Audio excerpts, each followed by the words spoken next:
नमस्कार साथियों, स्वागत है आप सभी का सर जी ऑनलाइन प्लेटफॉर्म पर। आशा करती हूँ आप सभी बेहतर होंगे, स्वस्थ होंगे और बहुत अच्छी तरह से अपनी अपनी तैयारी में लगे हुए होंगे। हर दिन एक नया अवसर समझकर, हर दिन एक नई जीत समझकर अपनी तैयारी में बिल्कुल मेहनत से लगे हुए होंगे। तो सभी बच्चों को गुड मॉर्निंग। कैसे हैं आप सब? आशा करती हूँ बेहतर ही होंगे, है ना। तो जैसा कि आप सब थंबनेल पर देख पा रहे हैं कि हमारा आज का टॉपिक संज्ञा है। जी हाँ, बहुत सारे साथियों के मन में ये ख्याल तो ज़रूर होगा कि मैम ये टॉपिक तो हम बचपन से, और अब तो देखा जाए कि मुझे लगता है कि पहले तो हम लोगों के टाइम पे फिर भी जो लैंग्वेज की किताबें होती थी, है ना, वो दूसरी या तीसरी कक्षा से शुरू होती थी। अब तो आप अपर के जी पार करते हो और फिर ये सब कुछ आपको पढ़ाया जाने लगता है। यानी कि ये सब ऐसे बेसिक टॉपिक हैं जिनको शायद हम क्लास फर्स्ट से पढ़ते आ रहे हैं। लेकिन क्या कभी सोचा था कि कॉम्पिटेटिव में भी इन सबको ही पढ़ना पड़ेगा? जी हाँ, टॉपिक बिल्कुल वही है, लेकिन प्रश्नों का लेवल बदल जाता है ना। आखिर कुछ तो एग्जामिनर ने भी सोचा होगा कि यही भाषाई ज्ञान आपसे कॉम्पिटेटिव एग्जाम में भी पूछा जा रहा है। तो चलिए फटाफट से शुरू करते हैं एक बार आज के सेशन को, आज के वीडियो को। लेकिन आप सभी जानते हैं कि संज्ञा यानी कि हमारा जो नाउन का टॉपिक है, उसको शुरू करने से पहले, यानी कि किसी भी नए टॉपिक की तरफ आगे बढ़ने से पहले ज़रूरी है कि हम अपना पिछला रिवीजन कर लें। रिवीजन में आप सभी सवालों का जवाब बेहतर तरीके से तभी दे पाएंगे जब आपने क्लास बहुत अच्छे से, यानी कि पिछली सभी क्लासेस आपने बहुत अच्छे से देखी होंगी और अच्छी तरह से उनका रिवीजन किया होगा। एक बात आप सभी से आज के वीडियो को शुरू करने से पहले मैं कहना चाहती हूँ कि ज़रूरी है ना, आप सभी हर दिन अपने सिलेबस को ख़त्म करने की कोशिश करें। सिलेबस ख़त्म करने की मतलब जितना भी आप किसी भी विषय में, मैं सिर्फ हिंदी की बात नहीं कर रही हूँ, किसी भी विषय में आप जितना भी हर दिन पढ़ रहे हैं उसको डेली का डेली रिवाइज करने की कोशिश करिए। क्योंकि फिर जब लास्ट में बहुत सारा कुछ इकट्ठा हो जाता है ना, तो फिर समझ नहीं आता कि आप क्या रिवाइज कर रहे हो या क्या पढ़ना है क्या नहीं पढ़ना। आखिर उस टाइम जो आपने पढ़ा था वो आपको अब याद भी है या नहीं। तो इन सारे डाउट से बचने के लिए आप जितना भी डेली पढ़ रहे हैं, टॉपिक हो, है ना, कोई भी चैप्टर हो, किसी भी विषय में, आप उसको डेली टू डेली रिवाइज करते रहिए। तो चलिए बढ़ते हैं आगे। आगे बढ़ने से पहले हम करते हैं एक छोटा सा रिवीजन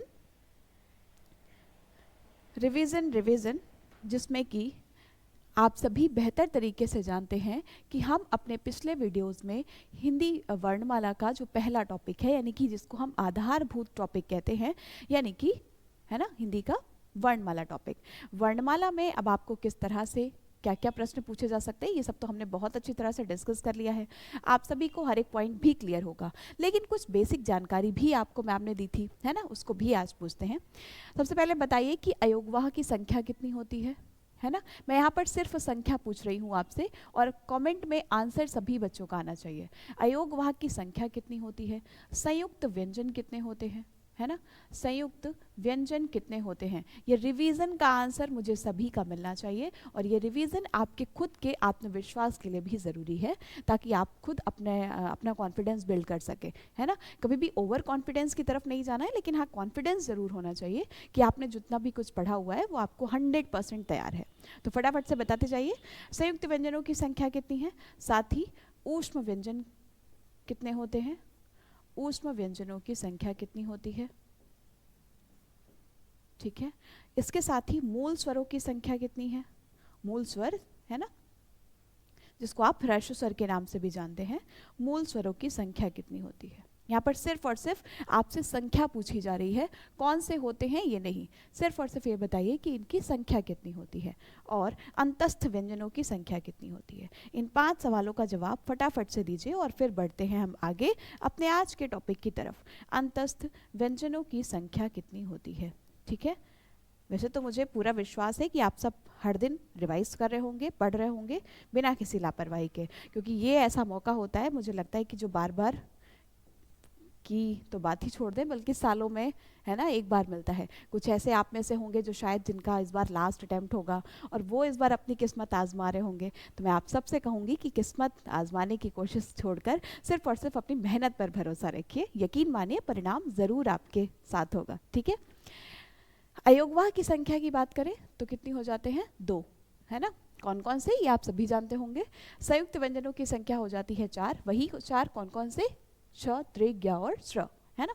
अयोगवाह की अगर बात करें तो जिनको डाउट हो रहा हो, अंग और अह ये दो होते हैं अयोगवा, जिसमें इस मात्रा को हम कहते हैं विसर्ग, इसको हम कहते हैं अनुस्वार, और जो चंद्र बिंदु बताया गया था आपको वो होता है अनुनासिक। ठीक है, जबकि हिंदी वर्णमाला में वर्गों की संख्या होती है 5, है ना। साथ ही साथ बात करें तो अनुनासिक या फिर नासिक के व्यंजनों की संख्या होती है 5, और प्रत्येक व्यंजन वर्ग का अंतिम और 5वां अक्षर ही क्या कहलाता है, अनुनासिक या फिर नासिक के व्यंजन कहलाता है।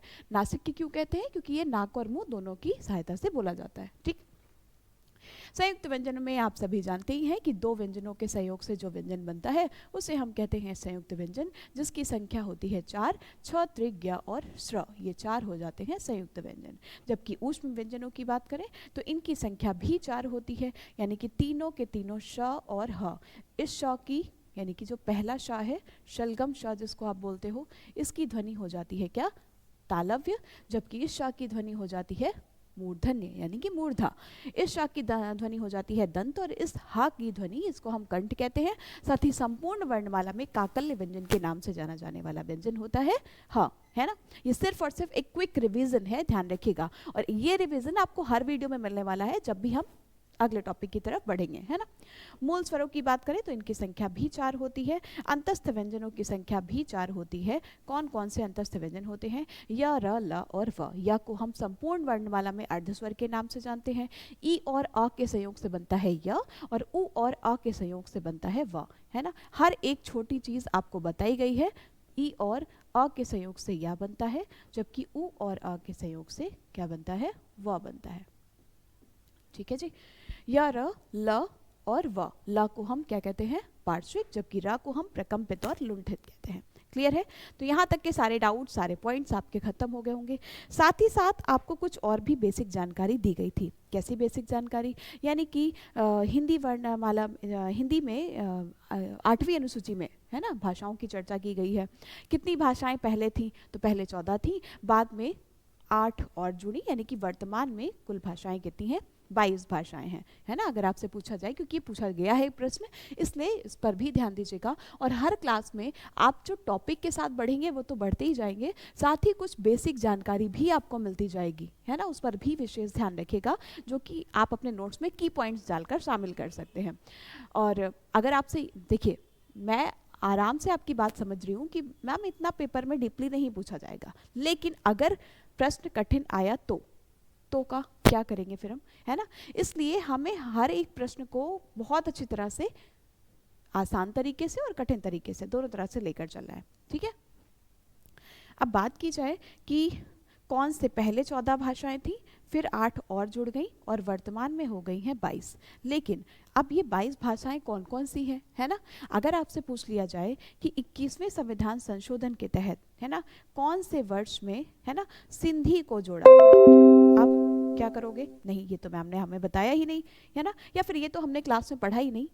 तो सर जी ऑनलाइन प्लेटफॉर्म पर आपको हर एक टॉपिक की, यानी कि एक छोटा सा छोटा पॉइंट भी छोड़ा नहीं जाएगा। बस ज़रूरी है कि जितना भी आप क्लास में पढ़ रहे हैं उसको कॉन्सेंट्रेट होकर बड़े अच्छे तरीके से समझते हुए चलिए।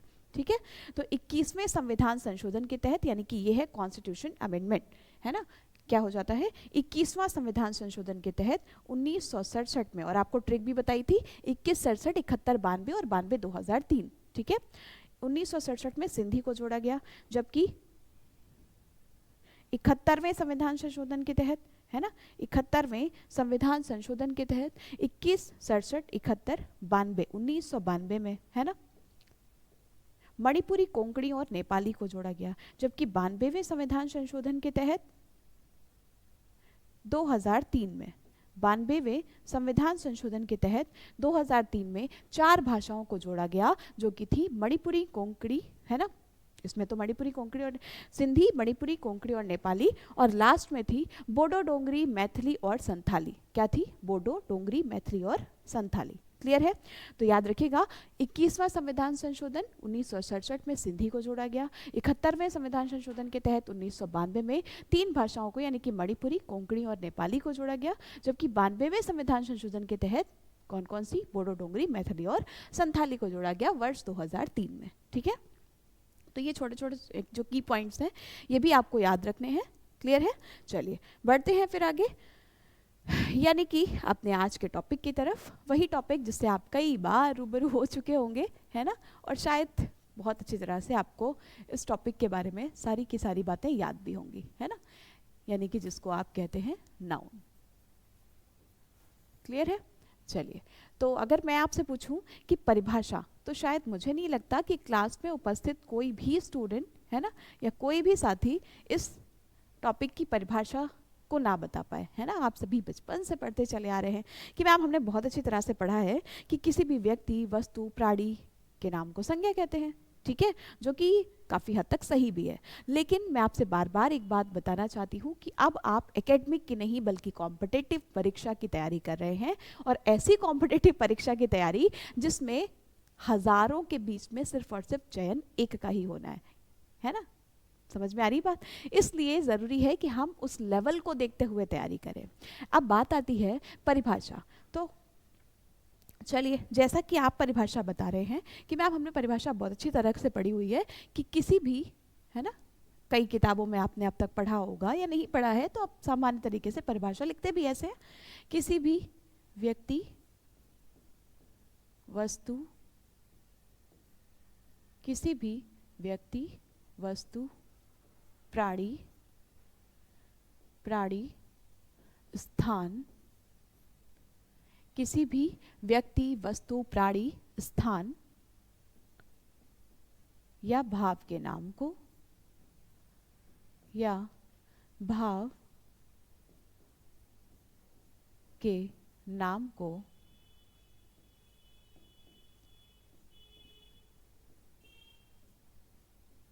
संज्ञा कहते हैं। किसी भी व्यक्ति, वस्तु, प्राणी, स्थान या भाव के नाम को संज्ञा कहते हैं, ठीक है। हो सकता है आप सबके मन में भी यही परिभाषा चल रही हो, जो कि 100% सही है ना। परिभाषा में हम कोई भी बदलाव नहीं करने वाले। अब ठीक है, अगर एग्जामिनर कई बार आपसे या तो परिभाषा लिख कर दे देगा कि बताइए किसी भी व्यक्ति, वस्तु, स्थान के नाम को हम क्या कहते हैं, ऑप्शंस होंगे संज्ञा, सर्वनाम, क्रिया और विशेषण, तो आपका आंसर बिल्कुल सही हो जाएगा। वहां पर परिभाषा आपको कहीं पर भी नहीं लिखनी है, सिर्फ और सिर्फ प्रश्नों के ऑब्जेक्टिव में उत्तर देने हैं, ठीक। अब आगे बात आती है एक जो मोस्ट इंपॉर्टेंट, यानी कि यहाँ से जो की पॉइंट निकलता है ना, जिसको आप नोट पॉइंट भी कह सकते हैं, कि ये बताइए संज्ञा एक विकारी शब्द है या अविकारी, है ना। तो मुझे लगता है कि अब हुआ होगा थोड़ा सा कंफ्यूजन, संज्ञा एक विकारी शब्द है या अविकारी। तो विशेष ध्यान रखिएगा, संज्ञा एक विकारी शब्द है, संज्ञा एक विकारी शब्द है ना। अब आप सबके मन में आ चुका होगा सवाल कि मैम विकारी शब्द है मतलब क्या है, यानी कि इस विकारी का मतलब क्या है, हमें कैसे पता चलेगा कि विकारी शब्द है या नहीं है। तो बात की जाए, संज्ञा एक विकारी शब्द है, और विकारी, देखिए दो तरह से चीजें आपको यहाँ पर याद रखनी है। एक तो होता है विकारी, है ना, शब्दों के आधार पर विकारी, यहाँ पर मैं आपको सिर्फ समझा दे रही हूँ ताकि आपको ये कंफ्यूजन ना हो कि आखिर ये विकारी है क्या। और एक होता है अविकारी, ठीक है, अविकारी। अब इन दोनों में अंतर क्या है? विकारी यानी कि यूं कहें, वे शब्द होते हैं, है ना, वे शब्द जिनमें लिंग, वचन, बिना किसी परिभाषा को रटे, सब कुछ अपने दिमाग में बसाकर, है ना, रिवाइज करते हुए आगे बढ़िए। यकीन मानिए आपको कुछ याद करने की और बैठकर एक साथ कॉपी लेकर रटने की जरूरत ही नहीं पड़ेगी, ठीक है। वे शब्द जिनमें लिंग, वचन और कारक के अनुसार, वे शब्द जिनमें लिंग, वचन और कारक के अनुसार, कारक के अनुसार परिवर्तन किया जा सकता है, परिवर्तन किया जा सकता है,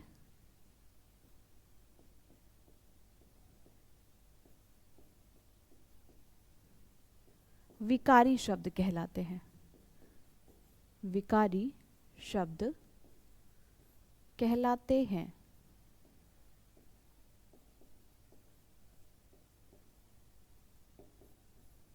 समझ में आई बात? वे शब्द जिनमें लिंग वचन और कारक के अनुसार परिवर्तन किया जा सकता है विकारी शब्द कहलाते हैं। और बिल्कुल ऐसे ही इसमें भी याद रखना है कि वे शब्द जिनमें लिंग वचन और कारक के अनुसार, अगर आप भी ये सोच रहे हैं और लोगों की तरह कि नहीं हमने संज्ञा पढ़ ली है तो सिर्फ और सिर्फ एक टॉपिक पर यानी कि ऊपर ऊपर से पढ़कर जाने की कोशिश बिल्कुल मत करिए, क्योंकि जैसा आप सोच रहे हैं वैसा ही हज़ारों भी सोच रहे हैं। तो हज़ारों की भीड़ में से थोड़ा अलग होने के लिए, और अगर आप अपनी अलग पहचान बनाएंगे तो ही आप सेलेक्ट भी होंगे, है ना। इसलिए अलग पहचान बनाने के लिए ज़रूरी है कि आप वो पढ़िए जहाँ पर लोगों का ध्यान नहीं जाता है। ठीक है, समझ में आ रही बात? वे शब्द जिनमें लिंग वचन कारक के अनुसार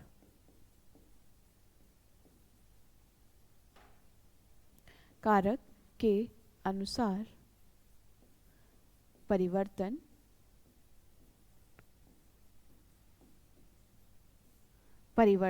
वे शब्द जिनमें लिंग वचन और कारक के अनुसार परिवर्तन नहीं किया जा सकता है, परिवर्तन नहीं किया जा सकता है।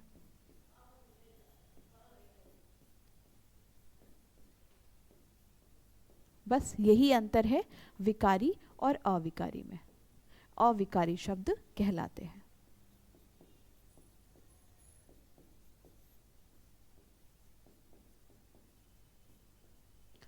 अविकारी शब्द कहलाते हैं। क्लियर है? इतनी बात में किसी को कोई डाउट, कोई प्रॉब्लम? वे शब्द जिनमें लिंग वचन और कारक के अनुसार परिवर्तन, यहाँ से भी आपसे सीधा प्रश्न बन सकता है। हालांकि इस पॉइंट को हम जब अव्यय का टॉपिक पढ़ेंगे तो फिर से एक बार क्लियर करेंगे, लेकिन यहाँ पर बताने का उद्देश्य ये था कि संज्ञा में जो विकारी शब्द आया है, आखिर आपको इसका मतलब तो पता हो कि संज्ञा एक विकारी शब्द है। ठीक है, हमने यहाँ पर तो रट लिया संज्ञा एक विकारी शब्द है, लेकिन आखिर इस विकारी का मतलब क्या है ना। तो विकारी शब्द वो होते हैं जिनमें लिंग वचन और कारक के अनुसार परिवर्तन किया जा सकता है, और अविकारी वे होते हैं जिनमें लिंग वचन और कारक के अनुसार परिवर्तन नहीं किया जा सकता है। ठीक है मैम, परिभाषा तो समझ में आ गई। अब हमें कैसे पता चलेगा कि कौन सा शब्द विकारी है या कौन सा अविकारी है? तो ध्यान रखिएगा एक बात, ना सिर्फ संज्ञा बल्कि संज्ञा के साथ साथ सर्वनाम, ना सिर्फ संज्ञा और सर्वनाम बल्कि क्रिया और विशेषण। ठीक है, यानी कि संज्ञा, सर्वनाम, क्रिया और विशेषण, ये चारों के चारों कैसे होते हैं? विकारी होते हैं। क्यों विकारी होते हैं? क्योंकि इन सभी में लिंग वचन और कारक के अनुसार परिवर्तन किया जा सकता है। कैसे परिवर्तन किया जा सकता है ये भी समझेंगे अभी, है ना। अविकारी वे होते हैं जिनमें लिंग वचन और कारक के अनुसार परिवर्तन नहीं किया जा सकता, यानी कि यूं कह सकते हैं अव्यय, है ना, उपसर्ग, प्रत्यय, निपात, ठीक है, ये सभी क्या होते हैं? अविकारी होते हैं। ठीक है, मेरी बात समझ में आई सभी को? इतनी बात समझ में आई? कोई डाउट, कोई परेशानी? ठीक है, संज्ञा, सर्वनाम, क्रिया और विशेषण ये होते हैं विकारी शब्द, जबकि अव्यय, उपसर्ग, प्रत्यय, निपात ये सभी होते हैं क्या होते हैं? अविकारी शब्द होते हैं। अब ठीक है मैम, अगर यहाँ पर कोई भी शब्द लिखा है, लड़का घर जाता है, ठीक है, अब आपसे सीधा सीधा एग्जामिनर पूछ लेगा बताइए दिया गया वाक्य विकारी शब्द का उदाहरण है या अविकारी शब्द का उदाहरण है? तो आगे हम बिल्कुल पढ़ेंगे, संज्ञा के भेद भी पढ़ेंगे, सब कुछ पढ़ेंगे। कम से कम पहले बेसिक जानकारी होनी चाहिए आपके पास, है ना। अब लड़का का तो हम लड़के भी लिख सकते हैं, है ना, या फिर अगर वाक्य बदल जाए तो यहाँ पर लड़की भी आ सकता है। क्लियर? जाता का जाते भी हो सकता है ना, जाति भी हो सकता है। कहने का मतलब कि जब भी इन सब में, इस वाक्य में आपको क्या दिखाई दे रहा है कि वाक्य को बदल सकते हैं आप। लेकिन अगर कोई वाक्य लिखा है कि राम और मोनिका, है ना, अब यहां पर हम राम और मोनिका लिखें या फिर हम राम और श्याम लिखें? राम और श्याम लिखें। तो क्या इस और शब्द में कोई बदलाव आया है? क्या ये और शब्द अगर लड़का या लड़की साथ में है या दो लड़के साथ में है ना, यानी कि पुल्लिंग साथ में है, तो क्या इसमें कोई बदलाव आया है? अगर हम यहाँ पर वचन बदल दें, है ना, यानी कि लड़के और महिलाएं साथ में काम करने जाते हैं, है ना, तो क्या इस और शब्द में कोई बदलाव आएगा? तो बस यही आपको मैं समझाना चाह रही हूँ यहाँ पर कि जिसमें भी लिंग, वचन और कारक के अनुसार परिवर्तन नहीं आता है ना, वो कहलाते हैं अविकारी।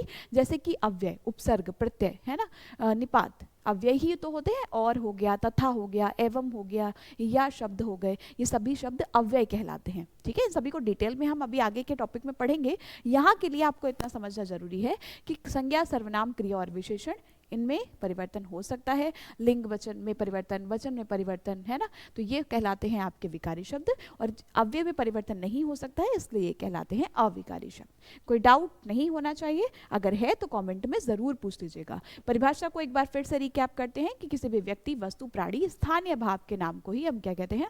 संज्ञा कहते हैं। संज्ञा एक तरह का विकारी शब्द है। ना सिर्फ संज्ञा बल्कि संज्ञा के साथ साथ सर्वनाम, क्रिया और विशेषण भी विकारी शब्द हैं। विकारी शब्द वे शब्द होते हैं जिनमें लिंग, वचन और कारक के अनुसार परिवर्तन किया जा सकता है। कोई डाउट नहीं होगा। चलिए अब बात करते हैं उदाहरण की कि मैम संज्ञा के उदाहरण क्या क्या हो सकते हैं। तो मुझे लगता है अगर मैं आपसे उदाहरण पूछने बैठ जाऊं तो शाम हो जाएगी, लेकिन आप सबके उदाहरण नहीं खत्म होंगे, है ना? ठीक है ना, ऐसा ही होगा, क्योंकि बचपन से आज तक हम संज्ञा के उदाहरण ही तो पढ़ रहे हैं। चलिए, आप सबके उदाहरण मुझे पता है क्या होंगे, जैसे कि राम, श्याम, मोहन, सोहन, सीता, गीता, आगरा, कानपुर, है ना, यही सारे उदाहरण होंगे, है ना। राम, श्याम, मोहन, गीता, रामायण,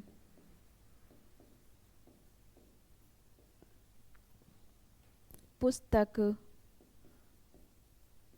आगरा, है ना, भारत, और ऐसे करके हजारों उदाहरण होंगे आप सबके पास, है ना। अगर मैं सारे लिखने चाहूँ तो शायद समय कम पड़ जाएगा, लेकिन आपके पास उदाहरण कम नहीं पड़ेंगे। लेकिन ज़रूरी है राम, श्याम, मोहन, सोहन, सीता, गीता के अलावा और भी उदाहरणों की चर्चा करना। अगर मैं आपसे कहूँ, यानी कि मैं जहाँ पर मैं स्टूडियो से क्लास ले रही हूँ, आप सब मुझे देख पा रहे हैं, मेरी आवाज़ को सुन पा रहे हैं, ये सब किस कारण है? बताइए, ये सब कुछ किस वजह से है, किस कारण से है? तो आप सब कहेंगे क्योंकि मैम आपने माइक लगा रखा है जिससे आपकी आवाज़ हमें सुनाई दे रही है ना। आपने ये पेन ले रखा है जिससे आप बोर्ड पर लिख पा रही हैं। ये लाइट है, ये कैमरा है जिससे आप मैम को देख पा रहे हैं, है ना। ये सिस्टम है, कंप्यूटर है जिससे आपकी क्लासेस चल रही हैं। कहने का मतलब, अगर मैं आपसे ये कहूँ कि इस पूरे के पूरे ब्रह्मांड में, यानी कि संपूर्ण ब्रह्मांड में हर एक चीज़ संज्ञा है, तो क्या आप मानेंगे? जी हाँ। चलिए देखते हैं। हर एक चीज़ संज्ञा है, यानी कि कभी आपने सोचा है कि अगर हमारी, आप सबकी, सभी की, पूरे विश्व में सबके जो शक्ल है, चेहरे हैं सबके, वो अलग अलग होते, वो अलग बात है, लोगों ने एक चेहरे पे कई और चेहरे लगा रखे हैं, ठीक है। लेकिन अगर सबकी शक्ल या सबके चेहरे एक जैसे होते तो कितना कन्फ्यूज़न होता, है ना। सबकी आवाज़ एक जैसी होती, तो इसका मतलब सृष्टिकर्ता ने, है ना, रचयिता ने जो सृष्टि बनाई है वो वाकई कुछ सोच समझ के बनाई होगी। जो शायद हम सोच रहे हैं वो उसने सालों पहले सोच लिया होगा, सदियों पहले सोच कर रखा होगा कि आगे आने वाला मानव क्या सोचेगा, ठीक है। वो अलग बात है कि हमें लगता है कि सब कुछ हम कर रहे हैं, सब कुछ हमारी वजह से चल रहा है, जबकि शायद ऐसा नहीं है। बाकी तो अपनी अपनी मान्यताएं हैं।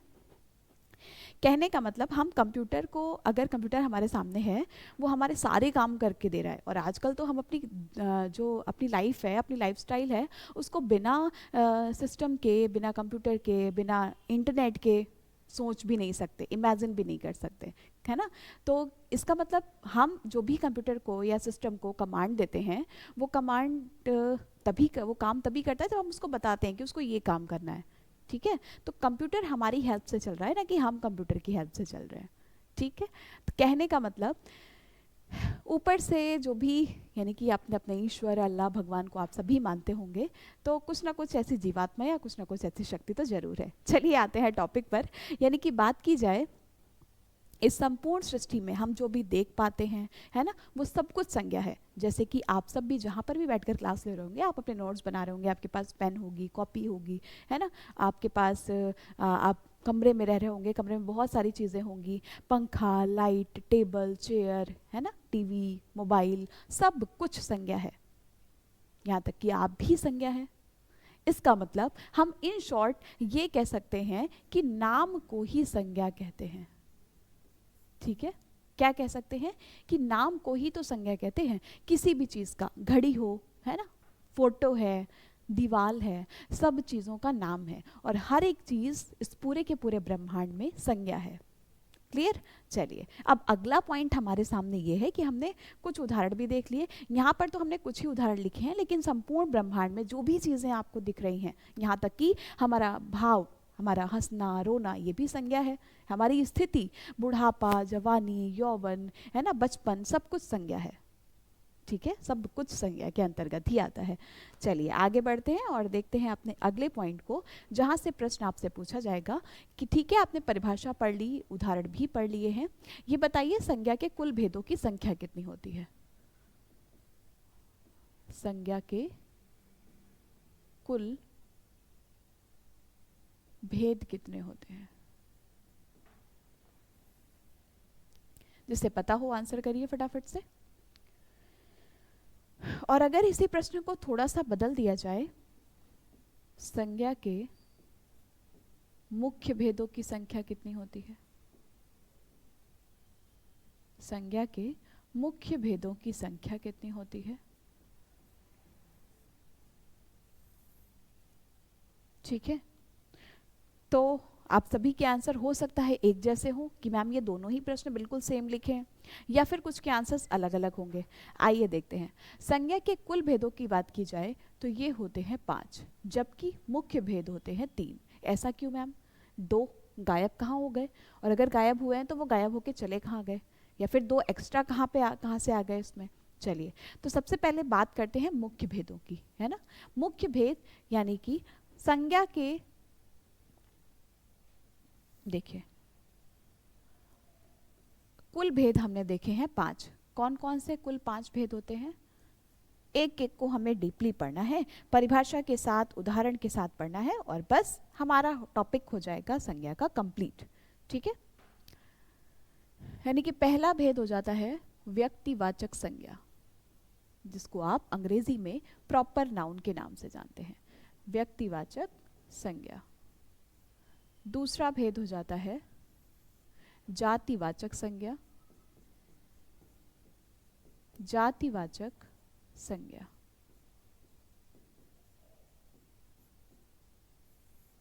तीसरा हो जाता है भाववाचक संज्ञा, जिसको आप एब्स्ट्रैक्ट नाउन कहते हैं। जातिवाचक यानी कि जिसको आप कॉमन नाउन कहते हैं। हर एक पॉइंट बता दे रही है मैम, ताकि कुछ ऐसे होंगे जो इंग्लिश मीडियम से आए होंगे, है ना, तो दिक्कत ना हो आप सभी को। भाववाचक संज्ञा। अगला हो जाता है द्रव्यवाचक संज्ञा, यानी कि जिसको आप मैटेरियल नाउन कहते हैं, द्रव्यवाचक संज्ञा। और अंतिम हो जाता है समूहवाचक संज्ञा, यानी कि कलेक्टिव नाउन।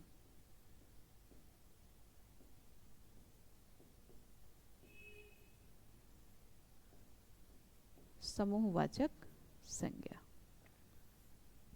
ठीक, क्लियर है? व्यक्तिवाचक संज्ञा प्रॉपर नाउन, जातिवाचक संज्ञा कॉमन नाउन, भाववाचक संज्ञा एब्स्ट्रैक्ट नाउन, द्रव्यवाचक संज्ञा मटेरियल नाउन, और समूहवाचक संज्ञा यानी कि कलेक्टिव नाउन। अब यहाँ पर तो कुल 5 के 5 लिखे हैं मैम, तो आपने अभी ऐसा क्यों कहा कि मुख्य भेदों की संख्या 3 ही होती है, जबकि हमें तो यहाँ पर 5 दिख रहे हैं? याद रखिएगा, अगर आपसे यहाँ पर मुख्य भेद पूछा गया है और फिर आपने 5 आंसर किया, तो इसका मतलब आपका आंसर गलत हो जाएगा। मैंने कहा प्रश्न या टॉपिक या सब्जेक्ट आप बहुत अच्छे से पढ़ के जाते हैं, लेकिन आप हमेशा ये ध्यान रखिए, हर क्लास में, हर विषय की क्लास में, सिर्फ हिंदी की बात नहीं कर रही हूँ, कि प्रश्न किस तरह से पूछा जाएगा, प्रश्न की भाषा में बदलाव कैसे किया जा सकता है, जो कि आपके लिए ज़रूरी है ना, ये ध्यान रखिएगा। तो मुख्य भेद में जब भी आपसे ये मुख्य शब्द लिखा हो तो आपका आंसर 3 ही होना चाहिए, जब यहाँ पर कुल लिखा हो तो आपका आंसर 5 ही होना चाहिए। अब इनमें से हमें क्या पता कि कौन कौन से मैम मुख्य हैं, तो याद रखिए ये जो 3 हैं, यानी कि व्यक्तिवाचक, जातिवाचक और भाववाचक, यही 3 भेद हैं जिनको हम मुख्य भेदों में रखते हैं। ठीक है, अगर आपसे पूछा जाए कि इनमें से कौन सा मुख्य भेद नहीं है और ये चार आपको ऑप्शन में दे दिए गए, तो व्यक्तिवाचक, जातिवाचक, भाववाचक, ये तीन ऐसे हैं जो मुख्य भेद हैं, जबकि द्रव्यवाचक और समूहवाचक मुख्य भेद के अंतर्गत नहीं आते हैं। क्लियर हो गई इतनी बात? चलिए, मुख्य भेदों में सिर्फ और सिर्फ ये तीन आते हैं, व्यक्तिवाचक, जातिवाचक और भाववाचक। अब एक एक करके चलिए करते हैं चर्चा इन्हीं की। सबसे पहला पॉइंट, सबसे पहली हेडिंग हमारी है व्यक्तिवाचक संज्ञा। व्यक्तिवाचक संज्ञा।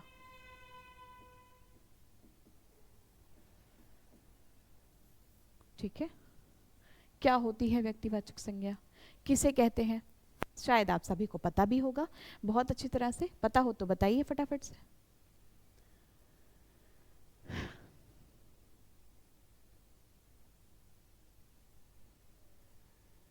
चलिए, तो बात की जाए जिन संज्ञा शब्दों से, कह सकते हैं हम सामान्य परिभाषा में, जिन संज्ञा शब्दों से, जिन संज्ञा शब्दों से,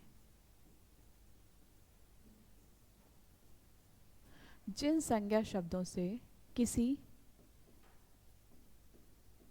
एक ही व्यक्ति, किसी एक ही व्यक्ति,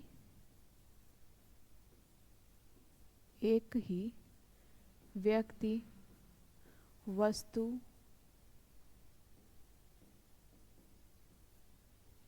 या स्थान का बोध होता है। व्यक्ति, वस्तु या स्थान का बोध होता है। परिभाषाएं भी लिखी लिखाई आएंगी और आपसे पूछी जा सकती हैं कि बताइए ये कौन सी परिभाषा, इसलिए परिभाषाएं भी आपके बाद के रिवीजन के लिए काम आने वाली हैं। इसलिए हम डायरेक्ट ना चलकर बल्कि एक एक पॉइंट क्लियर करते हुए चलेंगे। सिर्फ मैम का मोटिव सिर्फ इतना सा है कि अगर आपने पहला वर्णमाला टॉपिक पढ़ा है, या फिर आपने संज्ञा टॉपिक पढ़ा है, या फिर आपने पूरी हिंदी पढ़ ली है, तो आप सिर्फ और सिर्फ इतना ध्यान रखें कि एक बार जो आपने टॉपिक पढ़ा है क्लास में, वो टॉपिक अब आपको बार बार पढ़ने की जरूरत ना पड़े और एग्जाम तक सिर्फ और सिर्फ आप इसका रिवीजन करते रहें, पॉइंट्स 100% क्लियर हो जाएं। ठीक है, जिन संज्ञा शब्दों से किसी एक ही व्यक्ति, वस्तु या स्थान का बोध होता है, स्थान का बोध होता है, व्यक्तिवाचक संज्ञा कहते हैं।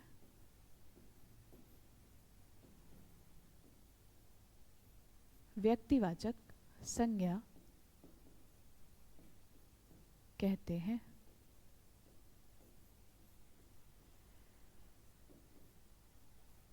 ठीक, बात आती है उदाहरण की, कौन कौन से हो जाएंगे उदाहरण। और अगर सीधे सीधे पहचानना हो हमें मैम, है ना, अगर हमसे परिभाषा पूछी ही ना जाए और हमें सीधे सीधे पहचानना हो तो हम कैसे पहचानेंगे? सिंपल सी बात है कि हमेशा ध्यान रखिएगा जिसके जैसा कोई और ना हो। यानी कि बात की जाए, नदियाँ तो बहुत सारी हैं, लेकिन जब विशेषता आपको नाम दिया जाए गंगा का, यमुना का, कृष्णा का, कावेरी का, कोई भी नदी, तो नदियाँ यानी कि गंगा नदी की जैसी कोई और नहीं है, यमुना के जैसी कोई और नहीं है। लेकिन अगर नदी शब्द दिया गया है, इसका मतलब नदियाँ में से बहुत सारी नदियाँ हो जाएंगी ना, किसी का भी नाम आपको नहीं दिया गया।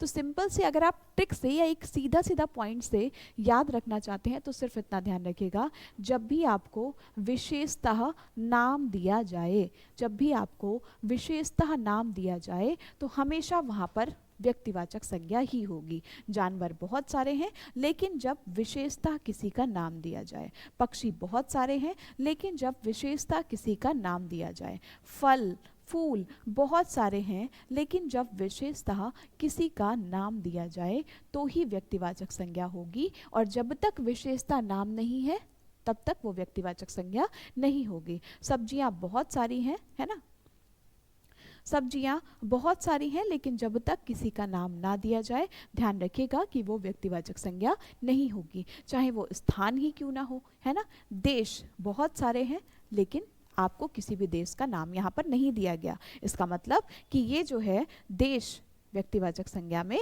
नहीं आएगा। लेकिन अगर यहीं पर आपको नाम दे दिया जाए कनाडा का, है ना, तो ये इसलिए ध्यान रखिएगा कि ये व्यक्तिवाचक संज्ञा ही होगी। मेरी बात अब तक आप सभी समझ गए होंगे कि चाहे वो कोई व्यक्ति हो, वस्तु हो, स्थान हो, जीव हो, है ना, पशु हो, पक्षी हो, सब्जी, फल, फूल, कुछ भी हो, जब तक आपको विशेषतः नाम नहीं दिया गया है। जो बच्चे डायरेक्ट या पॉइंट टू पॉइंट याद करना चाहते हैं उनके लिए ये ज़रूर पॉइंट इंपॉर्टेंट है कि जब विशेषता किसी का नाम दिया जाए तो दी गई संज्ञा व्यक्तिवाचक संज्ञा होगी। अभी आगे जब हमारा ये टॉपिक कंप्लीट हो जाएगा तो हम डायरेक्ट एग्जाम्पल से यानी कि उदाहरण से प्रैक्टिस भी करेंगे, तो आपको कोई अगर डाउट होगा तो वहाँ से वो क्लियर हो जाएगा। जिन संज्ञा शब्दों से किसी एक ही व्यक्ति, वस्तु या स्थान का बोध होता है व्यक्तिवाचक संज्ञा कहते हैं। जैसे गंगा, बंदर, कोयल, संतरा, चाहे वो कोई, है ना, कोई नदी हो, कोई पहाड़ हो, हिमालय, है ना, बहुत सारे पहाड़ हैं, लेकिन अगर पहाड़ में आपको हिमालय का नाम दिया गया है, हिमालय पर्वत की बात की गई है, तो ही वो व्यक्तिवाचक संज्ञा होगी, अन्यथा नहीं होगी। ठीक है, तो आशा है इतनी बात आप सभी को क्लियर हो गई होगी, कोई डाउट, कोई परेशानी नहीं होगी। तो चलिए फटाफट से एक बार थंब शेयर कर दीजिए और फिर हम बढ़ते हैं आगे। इतनी बात में अगर किसी को कोई डाउट ना हो तो बताइए जल्दी से।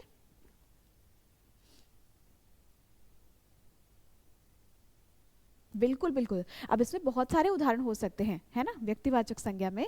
जैसे समाचार पत्र, है ना, समाचार पत्र हो सकते हैं। जब तक आपको समाचार पत्र लिखा है इसका मतलब व्यक्तिवाचक संज्ञा नहीं है।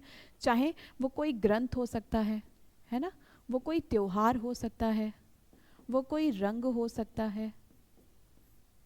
ठीक है, लेकिन इन सभी का विशेषतः नाम दिया जाना जरूरी है, और जब तक नाम नहीं तब तक व्यक्तिवाचक संज्ञा नहीं। चाहे वो दैनिक जागरण की बात की जाए तो ये तो एक विशेषता नाम है, इसके अलावा कोई और दूसरा है ही नहीं, है ना।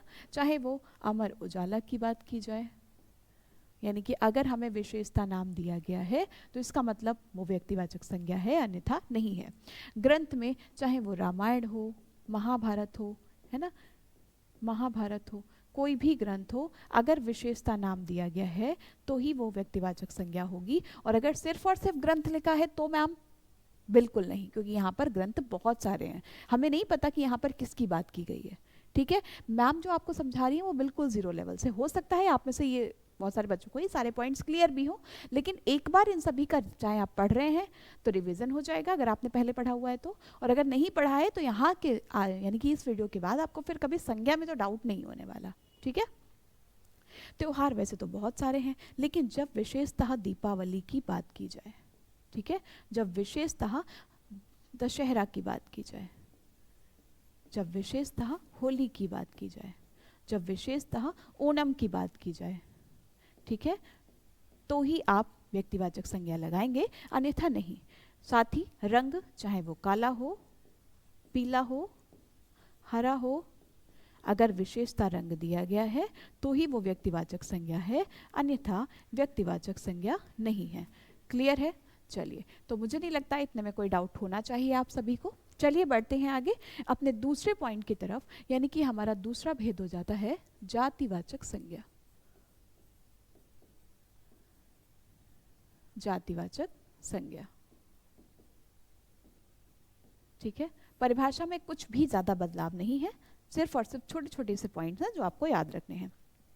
व्यक्तिवाचक संज्ञा की परिभाषा, जिन संज्ञा शब्दों से किसी एक ही व्यक्ति, वस्तु या स्थान का बोध हो व्यक्तिवाचक संज्ञा कहते हैं। लेकिन यहाँ पर परिभाषा में थोड़ा सा बदलाव हो जाएगा। जिन संज्ञा शब्दों से एक ही प्रकार की, है ना, या एक ही जाति की अनेक वस्तुओं का बोध होता है उसे हम क्या कहते हैं? जातिवाचक संज्ञा कहते हैं। क्लियर है? चलिए, तो हम लिख सकते हैं यहाँ पर जिन संज्ञा शब्दों से किसी भी साथियों को, किसी भी स्टूडेंट को अगर कोई डाउट हो कि मैम यहाँ पर ये कैसे है, तो आप बिल्कुल कमेंट में पूछ सकते हैं मुझसे, आपके कमेंट का रिप्लाई ज़रूर मिलेगा। साथ ही साथ एक रिक्वेस्ट है आप सभी से, यानी कि थोड़ी सी आपकी कमी मैंने देखी है, यानी आप सभी क्लास देखते हैं, क्लास के बाद आप सब अपना अपना रिस्पॉन्स ज़रूर दिया करिए, है ना। यानी कि सबसे पहले सेशन को लाइक करना आपके लिए बहुत ज़्यादा ज़रूरी है, और कमेंट ज़रूर किया करिए। अगर क्लास अच्छी लगी है, कोई डाउट है तो कमेंट में पूछ लीजिए, यानी कि हर एक बच्चा जो क्लास देख रहा है उसका कमेंट ज़रूर होना चाहिए। ठीक है जी। जिन संज्ञा शब्दों से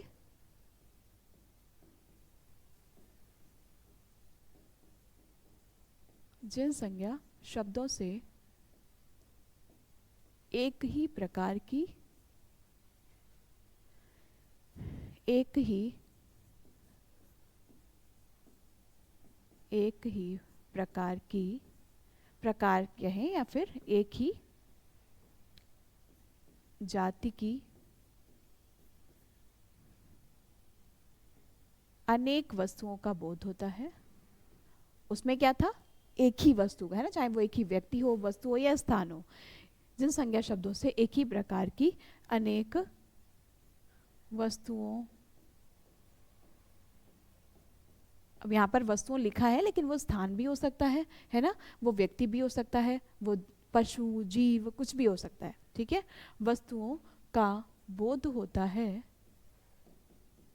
बोध होता है,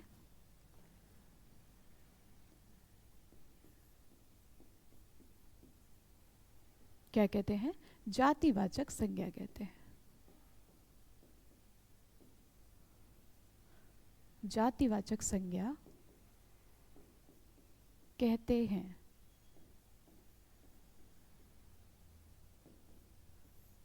क्लियर? चलिए तो आते हैं उदाहरण की तरफ। और इस पूरे के पूरे टॉपिक में चाहे वो संज्ञा हो, सर्वनाम हो, क्रिया हो या फिर विशेषण हो, सबसे ज़्यादा ज़रूरी है आपके लिए उदाहरण यानी कि एग्जाम्पल्स। जितने ज़्यादा से ज़्यादा उदाहरण आप बोर्ड पर देखेंगे, सुनेंगे, प्रैक्टिस करेंगे, उतना ही आपकी टॉपिक पर कमांड बनती जाएगी, ठीक है। क्लियर है? और चलिए बात करते हैं उदाहरण की। तो अभी हमने देखा यहाँ पर बस इसी का बिल्कुल विपरीत करना है आप सभी को। क्या विपरीत करना है? यानी कि जैसे यहाँ पर लिखा हुआ था कि कोई भी नदी है, लेकिन जब तक विशेष नाम नहीं दिया गया है तब तक वो व्यक्तिवाचक संज्ञा नहीं हो सकती। अगर विशेष नाम नहीं दिया गया तो फिर क्या होगा? तो बस वही होगी, यानी कि जातिवाचक संज्ञा। यही आपको यहाँ पर समझाया जा रहा है। मतलब यहाँ पर तो अगर विशेष नाम दिया जाएगा तो ही व्यक्तिवाचक संज्ञा होगी, लेकिन विशेष नाम ना देकर अगर इस तरह से लिखा है तो फिर वो संज्ञा व्यक्तिवाचक में जाएगी, ठीक है। कैसे? मतलब अगर कोई रंग लिखा है लेकिन विशेषता नाम नहीं दिया गया है, उसमें क्या था कि आपको विशेषता नाम दिया जा रहा था, लेकिन यहाँ पर विशेषता जब तक नाम ना दिया जाए, नाम न दिया जाए, और अगर विशेषता नाम नहीं दिया गया है इसका मतलब दी गई संख्या, सॉरी दिया गया उदाहरण क्या हो जाएगा? जातिवाचक संज्ञा का उदाहरण हो जाएगा। चाहे वो कोई रंग हो, चाहे वो कोई नदी हो, है ना। सिर्फ अगर नदी लिखा है, पर्वत लिखा हुआ है, त्योहार, लेकिन किसी त्योहार का विशेषता आपको नाम नहीं बताया गया, है ना। अगर आपसे सिंपल एक साधारण वाक्य लिखा हुआ है कि त्योहारों में बड़ी उमंग और उत्साह होता है हर एक व्यक्ति के मन में, है ना।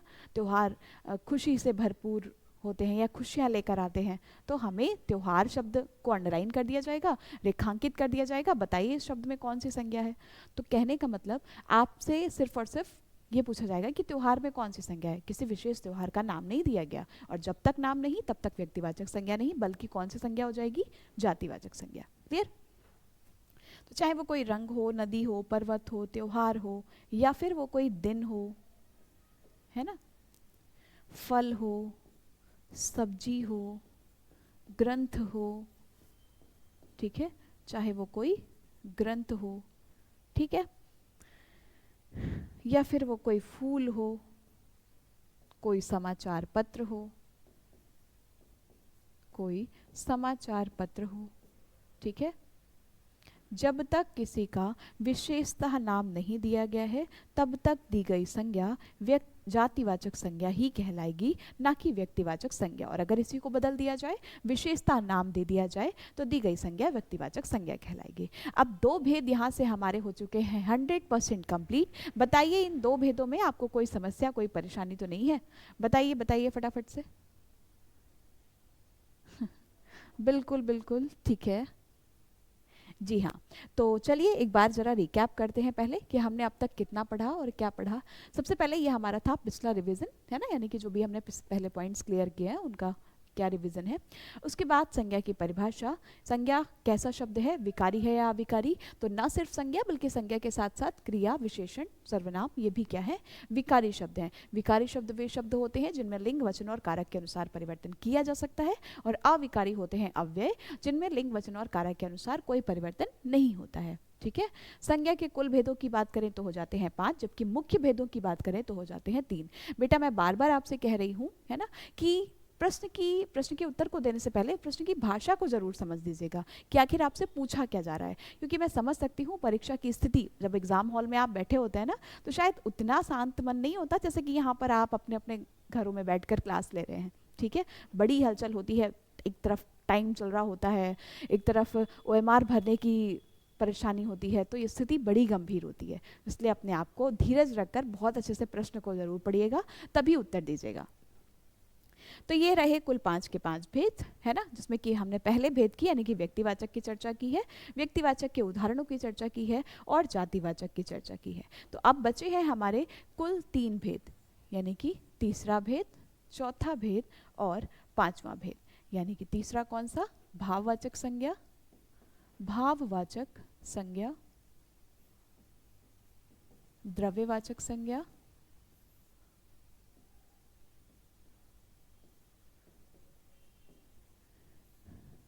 और अंतिम हो जाता है समूहवाचक संज्ञा।